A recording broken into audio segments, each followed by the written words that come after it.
और विदेश तो वही जाएंगे, कहां से क्या, फिर क्यों इस पर पॉलिटिक्स हो रही है? कहाँ घाटा हो रहा है सर? हैं? घाटा कहाँ हो रहा है? घाटा तेल कंपनियों को हो रहा है। अच्छा, जब मोदी जी प्रधानमंत्री बने थे हाँ। तो उस वक्त देश में पेट्रोल 60 रुपए लीटर हुआ करता था और अंतर्राष्ट्रीय बाजार में एक स्थिति ऐसी आई थी कि कच्चा तेल $24 और $23 प्रति बैरल पर आ गया था। हाँ। तब तो मोदी जी ने पैसे कम नहीं किए थे, तब तो 90 रुपए बेच रहे थे पेट्रोल। तो पहले अगर 1000 करोड़ का घाटा बता रहे हैं तो पहले ये भी तो बताइए कि पिछले 10 साल में कमाया कितना आपने, प्रॉफिट कितना है आपका, ये कौन बताएगा भाई? आप कमा भी तो यहां से रहे हैं। आप अभी मैं इस पे ये पढ़ रहा था तो आपने लिखा है उत्तर प्रदेश प्रगति का महामार्ग। मुझे एक मार्ग बताइए जहां प्रगति हुई हो। कहीं प्रगति नहीं हुई है। कौन सी प्रगति आप कर रहे हैं? नहीं, मैं तो आपसे पूछ रहा हूं, उत्तर प्रदेश में कोई प्रगति नहीं हुई है। नहीं सर, बात समझिएगा। आप सड़क बनाते हैं, उस पर पैसे पहले लेने लगते हैं टोल लगाकर। आपने कार बेची, उस पर रोड टैक्स ले लिया। आपने 20 लाख की फॉर्च्यूनर पर पहले टैक्स लगा के उसको 55 लाख का कर दिया। भाई रोड टैक्स भी हम दें, इनकम टैक्स भी हम दें, रजिस्ट्रेशन फीस भी हम दें, जीएसटी भी हम दें, पेट्रोल पे वैट भी हम दें, और उस बाद आप सड़क बनाएंगे पब्लिक के पैसे से, उस पर हमसे पैसे ले लेंगे आप। तो आपकी सरकार आ जाएगी तो आप सारा टैक्स खत्म कर देंगे? होना चाहिए सर, टैक्स होना ही नहीं चाहिए। नहीं, टैक्स जैस टैक्स रखिए आप। ये तो गुंडा टैक्स हो गया है कि तुम कमा रहे हो, हमको इतने पैसे दो वरना हम तुम्हें गोली मार देंगे, तुमको जेल में डाल देंगे, तुमको किडनैप कर लेंगे, तुमको बंद कर लेंगे।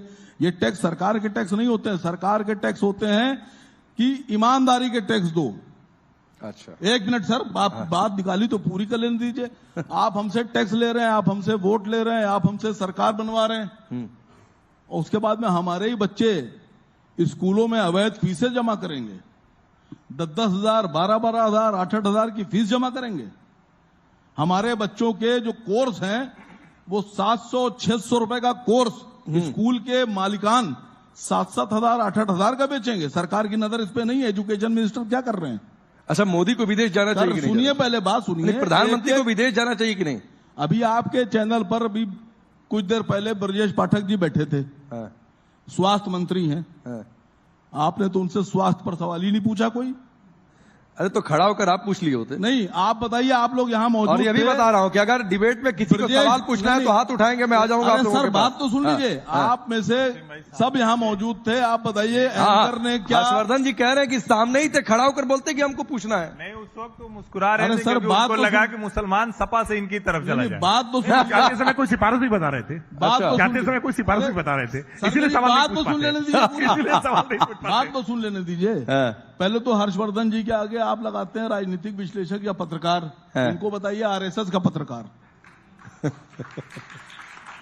पहले सीधी सी बात मैं आपसे पूछ रहा हूं, आप कितने लोग हैं? सबके घर में परिवार है, सबके घर में बीमारी दुखी आती है, सब डॉक्टर के पास जाते हैं, और प्रत्येक व्यक्ति को जो यहां बैठा उसको यह भी पता है कि अगर एक 2000 रुपए की जांच डॉक्टर साहब ने लिखी है तो उसमें 1200 रुपए डॉक्टर साहब का कमीशन है। पता है ना? अच्छा, चलिए मैं एक मिनट सर, क्या आपने ब्रजेश पाठक को यह बात नहीं पता है? क्या ब्रजेश पाठक को इस पर कार्रवाई नहीं करना चाहिए? अरे तो ब्रजेश पाठक जी चले गए भाई, उसी से मैं आपको पूछना था। आप राकेश जी कह रहे हैं कि आप सिफारिश करने में लगे हुए थे। ये मान गए ना, आपका काम हम कर रहे हैं। अरे तो करिए सर, खड़ा होकर पूछ लिए होते। ओपन प्लेटफॉर्म है। मैंने तो यहां भी लोगों से कह दिया किसी को सवाल पूछना है तो इशारा करे, मैं उठ के चलाऊंगा। अरे सर, आपने किसी से कुछ नहीं कहा। ये तो पारदर्शिता है सर, ये तो ट्रांसपेरेंसी है। आपने पहले लेकिन आप राहुल गांधी को लेकर जो सवाल उठ रहे हैं कि वो 60 करोड़ का खर्चा कहां से हुआ, उस पर आप नहीं बोल रहे। आपने पहले से बता कर रखा है कि बीजेपी से सवाल ना पूछना। ना, कोई आप बोलिए, किसको कौन पूछेगा, बोलिए। मैं तो चला बोलने नहीं दे रहे। ट्रांसपेरेंसी है। मैं देश की बात कर रहा हूँ, जो देश की बात नहीं। सब यहाँ देशी की बात कर रहे हैं सर। जो देश की बात, पाकिस्तान की बात करने थोड़ी नहीं बैठा है यहाँ पर। मैं आवाम की बात कर रहा हूँ, मुझे बोलने नहीं दे रहे। हाँ, तो यहाँ भी देशी आवाम की बात, देश की बात कर रहा हूँ, मुझे बोलने। चलिए 30 सेकंड और पूरा करिए। हाँ, नहीं तो आप पूरा करिए। अगर आप राष्ट्रवाद पे बहस लेकर आए हैं तो मुद्दे भी राष्ट्रवाद के होना चाहिए, सवाल भी राष्ट्रवाद के होना चाहिए, जवाब भी राष्ट्रवाद के होना चाहिए। सर, पत्रकार वाला काम मुझे छोड़ दीजिए, आप जवाब वाला काम करिए। सवाल मैं पूछ रहा हूं, आप जवाब दीजिए। 30 सेकंड और पूरा करिए। मसला तो यही है सर।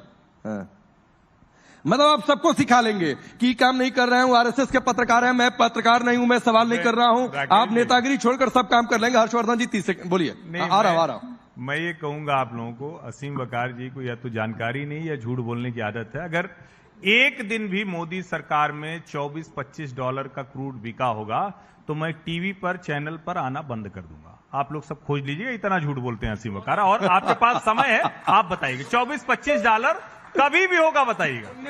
कभी नहीं, not for a single day. $39 to $40 Covid time में आया था। कोविड के समय में जब बिल्कुल डिमांड ही नहीं रही तब ये हुआ। लेकिन इसको ये कहते हैं, ये ठीक वही हाल है कि कोविड काल का आंकड़ा लेकर कहेंगे 45 साल की महंगाई हो गई। दुनिया में महंगाई के आंकड़े क्या है? और इसीलिए मैं कह रहा हूं, इन राजनेताओं की बात मत सुना कीजिए, वरना क्या होगा, इनको तर्क नहीं सूझेगा तो ये कहेंगे कि आरएसएस के पत्रकार हैं। समझिए इनका हाल देखिए आप। क्यों इनको जनता नहीं चुनती? इसीलिए नहीं चुनती है क्योंकि मुद्दे की छोड़कर व्यक्ति को टारगेट करने की कोशिश करते हैं। इस कोशिश में ये जनता से जुड़ने के बजाय नरेंद्र मोदी को कहेंगे डांस करेंगे, ये कहेंगे उल्टी सीधी बात करेंगे, ये कहीं बिना, जिसको कहते हैं ना, कुतर्क के पहाड़ पर बैठते हैं। और आज के समय में सब कुछ मिनटों में फैक्ट चेक होता है, सब कुछ सामने पता चल जाता है, इसलिए इनकी मुश्किल बड़ी है। अब असीम वकार से जो सवाल पूछा गया उसको छोड़ के इन्होंने सारी बात की। ठीक है, पता नहीं इनको ब्रिजेश जी कुछ काम है, ब्रिजेश जी कुछ काम कराना है तो वो अलग तरीका उसका निकालें। इस मंच का दुरुपयोग क्यों कर रहे हैं? ठीक है, फराज किदवई भाई जो आप कह रहे थे कहिए। मैं एक चीज और ऐड कर देता हूं। मैंने आपके पार्टी के मुखिया का एक सोशल मीडिया पोस्ट देखा, पीडीए ऑडिट की बातचीत कर रहे हैं। तो आपका 27 में, चूंकि एक साल भी ढंग से तो नहीं है चुनाव में, तो क्या है ये सनातन हिंदुत्व एकता की काट आपको पीडीए में ही नजर आती है? हालांकि कैबिनेट एक्सपेंशन में ये दावा कर रहे हैं कि पीडीए से आगे का समीकरण ये फिट कर दिए। राकेश भाई, आपकी इस सवाल का मैं बिल्कुल जवाब दूंगा, लेकिन पेट्रोल पर बात हुई, फ्यूल पर, तो देश की जनता के सामने एक फैक्ट रखना जरूर चाहिए कि 2004 से 14 के बीच में जो क्रूड ऑयल है वो 217% से बढ़ा था, 217% से। और तब पेट्रोल और डीजल लगभग 60 रुपए के आसपास बिक रहा था। और आदरणीय प्रधानमंत्री जी के शासनकाल में वो जो 10 साल वाला जो है उसमें क्रूड ऑयल लगभग, मुझे लगता है 67% के आसपास से गिरा, लेकिन हमको पेट्रोल डीजल जो है वो 100 रुपए के आसपास मिल रहा था। दूसरी बात देखिए, आदरणीय प्रधानमंत्री जी पूरे देश के प्रधानमंत्री जी हैं। अब हर्षवर्धन जी, अब आप जाइए यहां से। अब देखिए जवाब मिल गया आपको। आपको नहीं सर, वो बात नहीं कि मैं चैलेंज कर रहा हूं। आपको टीवी डिबेट छोड़ना पड़ेगा। असीम वकार जी, मैं इकोनॉमिक्स का स्टूडेंट हूं, मैं आंकड़ा लेके बैठा हुआ हूं। एक बताइए, मैं आपको साल खोल के, मेरे पास चार्ट पड़ा हुआ है। 2020 नहीं, करेक्ट, $19, बिल्कुल नहीं, $19, कभी नहीं, $19, 2000 मैं आ रहा हूं।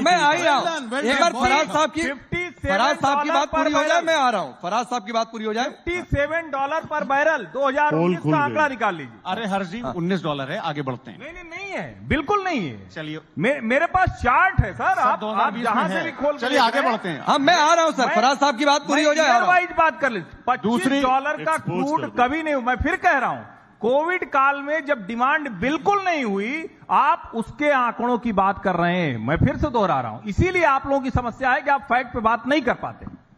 दूसरी बात यह है कि आदरणीय प्रधानमंत्री जी, Rakesh ji, politics of optics करते हैं। और मैं ये क्यों बोल रहा हूं? देखिए, दो चीजें हैं। यहां पर काफी नौजवान बैठे हुए हैं और कुछ लोग ऐसे भी बैठे हुए हैं जिनके बच्चे अभी पढ़ करके निकल रहे हैं। मैं पेपर लीक की बात नहीं कर रहा हूं, वो तो दुनिया कर रही है। हालांकि आज हिंदुस्तान टाइम्स में निकला है पेज नंबर 3 पे या 2 पे कि उसमें भारतीय जनता पार्टी का एक नेता शामिल था जो नीट पेपर लीक हुए। ये हिंदुस्तान टाइम्स बोल रहा है, मैं नहीं बोल रहा हूं।